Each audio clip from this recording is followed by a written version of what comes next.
They hunted together, slept together, protected each other. But one day, they devoured their own brother.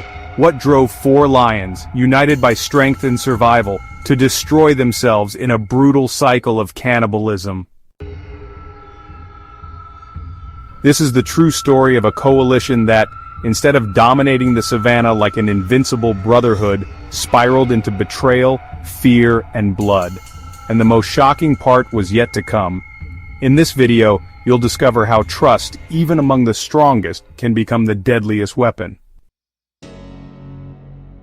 A powerful alliance collapsed in a matter of weeks, and what seemed like unity turned out to be a battlefield. Get ready to uncover the fate of each of these lions, and why the last one may have never truly won.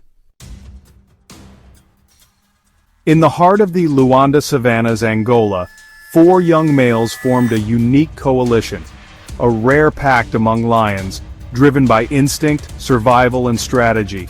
United by blood and necessity, these brothers earned the territory's respect by hunting in groups and watching over one another with uncommon dedication. Coalition formation among lions isn't new, but according to studies published in the Journal of Mammalogy, alliances between relatives tend to be more stable and effective. These four individuals seem to prove that with near military precision. For a brief moment, the savannah witnessed the return of a long-lost balance. Luanda was once home to one of the most robust lion populations in southern Africa, with records showing over 1,000 individuals in the early 2000s. However, according to data from the organization Panthera, illegal hunting, habitat loss, and human conflict reduced that number to fewer than 50 in just 16 years. The appearance of the four brothers in 2014 brought renewed energy to conservation efforts. For biologists and forest rangers, they symbolize the possibility of a natural recovery of the species, starting with a genetically strong and socially cohesive group.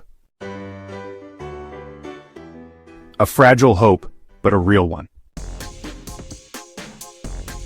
The coalition stood out for its behavioral intelligence. They avoided unnecessary confrontations and clearly understood the political geography of the savannah.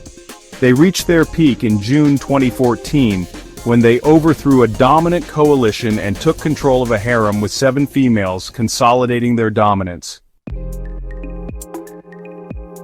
As mentioned in National Geographic Expeditions field reports, this type of power takeover usually triggers cycles of instability. But at that moment, the group seemed unbeatable, guided by blood ties and shared leadership. However, what made this coalition so powerful also hid a silent danger. Within the group's rigid structure, tensions began to emerge. Small disagreements during hunts, disputed dominance postures, challenging stares. As in many social dynamics among male lions, rivalry wasn't expressed through roars, but through silence. And in nature, silence between brothers can be the prelude to savagery. Luanda, Angola's capital, isn't just an urban African symbol, it carries in its surroundings a forgotten past of savagery and animal glory. Amid the savannas, there once existed a powerful lineage of lions, supreme predators who shaped the landscape and defined the borders between life and death. According to surveys published by the Lion Recovery Fund, this territory once supported one of the largest lion populations in southern Africa. But all of that changed drastically in less than 2 decades. The decline wasn't slow, nor silent.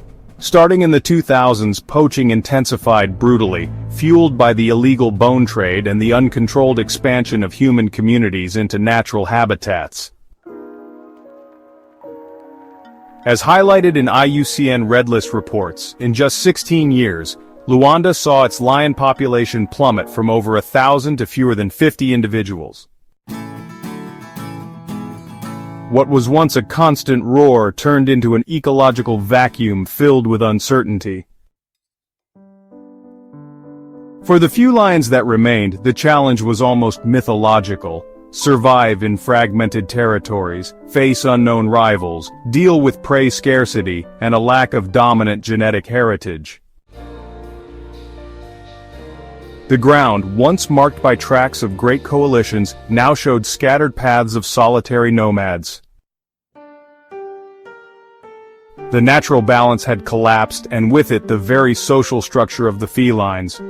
Alliances became rare, trust nearly impossible. It was in this setting of ruin and hope that the four young lions emerged. But what set them apart wasn't just strength or youth, it was the boldness to form a new coalition in times of scarcity. While most isolated themselves, they chose unity. And behind the scenes of this alliance, something more than a partnership began to form, a promise of dominance. A promise that, as we'll see, came at a devastating cost. In the wild heart of Luanda, a silent transformation was beginning to shape the fate of four young males. The coalition, which until then had avoided open conflict, began displaying unusual behavior. They didn't just hunt prey, they studied rivals. Their movements were precise, meticulous, as if performing a choreography learned through constant observation. According to Panthera records, this kind of collaborative approach is rare among male lions, which made the group a true outlier. They were ready not only to conquer territory but to reshape the local order. It was in June 2014 that the decisive turning point occurred. With coordinated movements, the four overthrew a dominant coalition and took control of a vital area, where 7 adult females had already established their clan. This power grab wasn't brutal, it was surgical. They arrived as invaders but imposed themselves as rulers. Conservationists in the region, cited in African Parks reports, described the rise as a historic moment for Luanda's already fragile lion population. The group demonstrated a division of labor that resembled small, organized armies. While 2 took charge of surveillance, the others patrolled or led offensives against intruders. This rare synergy allowed them to manage their domain with minimal resistance while ensuring stability for the lionesses and their cubs. It was as if they had reinvented the concept of a coalition, turning a temporary alliance into a consolidated power structure. The savagery existed, but it was controlled, directed, almost diplomatic.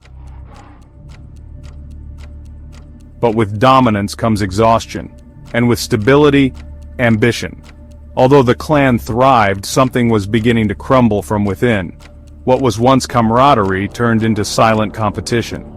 And in the kingdom of lions, there's no room for multiple kings for long. A new phase was about to begin, darker, more unstable. And what would come next would test the very blood ties that had united them until then. With the territory under their control and a harem of lionesses secured, the coalition of 4 seemed to have reached its peak. But, as already documented by biologists from the Wildlife Conservation Society, it is precisely at this point that alliances between male lions begin to fall apart. The trust that once united them began to be eroded by suspicious glances and silent gestures of tension. There were no external enemies at that moment. Only the shadow of rivalry among the brothers themselves. Peace was an illusion that masked the impending war. It was during a routine patrol that the first spark of violence erupted. One of the lions, previously respected among the others, was cornered, injured, and left on the brink of death. What happened next shocked even the most experienced researchers. The other 3, instead of backing off, moved in. As described in reports by African Geographic, they initiated a rare episode of cannibalism, an extremely unusual behavior among these felines. Nature, ruthless, revealed its rawest, most instinctive side. This act wasn't just a physical break, it was a sentence. The coalition ceased to be a strategic alliance and became a psychological and territorial battlefield. From that moment on, every step was followed by tension. Every approach could hide a trap. The balance, once maintained by mutual interests, gave way to paranoia. The savagery was no longer directed outward. Now it was among them. The question hanging in the air was simple and brutal. Who would be next? The lion population of Luanda, already collapsing, now witnessed a story of betrayal that bordered on self-destruction. The coalition of gladiators had begun its decline, and the signs of a new attack would not take long to appear. After the first case of cannibalism, the survivors came to be known by local researchers as the Gladiators, a name that reflected not only the brutality of the fights, but the complete transformation of the coalition. From strategic allies, they had become solitary warriors, driven by distrust and a thirst for dominance. As documented by observers from Kisama Park, the second attack occurred just 4 days later, on a humid morning when the silence of the bush was broken by roars of conflict. The death of the second lion wasn't as surprising as the repetition of the previous behavior. The two remaining lions once again fed on the body of their fallen companion. Such behavior, considered atypical among African lions, raised red flags among conservationists. As noted in Panthera's records, extreme stress and social instability can trigger unexpected reactions even among the most iconic predators. The coalition was broken, and what remained was a fragile bond held together only by necessity. That alliance, built on the partnership to hunt and defend territory, had been corrupted. Now every approach was a calculated risk, every movement carefully watched. Though they remained close for days, the two surviving lions no longer behaved like brothers, but rather as adversaries temporarily restrained. Signs of territorial conflict were everywhere: deep scars on their bodies, scratches on the ground, areas once shared now avoided. Even amid the tension, there was a strange calm. The jungle around them continued its course, while the gladiators seemed stuck in a cycle between instinct and the memory of what they had once been. But beneath the surface, the certainty grew that the savagery hadn't yet reached its peak, and in the coming weeks it would all erupt with devastating force. After weeks of tension and devastating losses, what was left of the gladiator coalition was just a strange, almost uncomfortable silence. The last two remaining lions, marked by open wounds and memories deeper than any scar, avoided further confrontations, at least for now. Studies like those published by the Wildlife Conservation Society suggest that, in extreme cases, even the most aggressive lions temporarily retreat to conserve energy or recover from trauma. That's exactly what was seen in Luanda at the end of August. The females of the group, once fought over as symbols of power and dominance, now took on a role of balance. They rotated around the males, tending to the wounds with long, silent licks. It was an instinctive gesture of care, but also a tactic to preserve order. Deep down, everyone knew that truce had an expiration date. The surrounding territory, staged to so many battles, seemed calm, but the calm was deceptive. The behavior of the males had changed, more cautious, more alert, keeping their distance even when hunting or resting under the shade of acacia trees. It was as if every step was being calculated. As noted in field studies by African parks, in moments like this, territorial conflict between lions is a matter of time, not chance. This unexpected pause, this thin thread between peace and destruction, wouldn't last. The marks of rivalry were still fresh, and the instinct to dominate pulsed stronger and stronger. What would come next would seal not only the fate of that alliance, but of an entire era marked by savagery, power, and betrayal between brothers. September 2014 marked the brutal conclusion of a story already bearing too many scars. The final clash between the two remaining members of the coalition was inevitable and ferocious. As reported by experts from the Panthera Project, duels between rival males who once formed alliances are rare. But when they do happen, they reveal the extreme limits of the struggle for power. No warning roar, no hesitation, just raw savagery. The oldest, with a dark mane and weathered eyes, showed signs of weariness but also a contained fury. The younger one, more agile, relied on speed. The fight was bloody and relentless, and in the end, the veteran emerged victorious. But what shocked wasn't just the victory. As in the previous scenes, he devoured the defeated brother, an act that exposed the collapse of the alliance and the complete abandonment of blood ties. The Gladiator coalition, which once represented hope for the conservation of Luanda's lion population, was now a shadow of what it had been. The last lion, despite the victory, seemed doomed to wander alone in a territory still full of threats.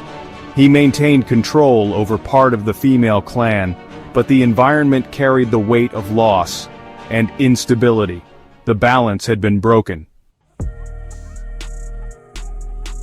Less than a week later, as reported by rangers from Kikama National Park, new males invaded the region. The survivor had no time to consolidate his throne. He was ambushed, surrounded, and eliminated. Thus, the cycle of Luanda's most enigmatic coalition came to an end.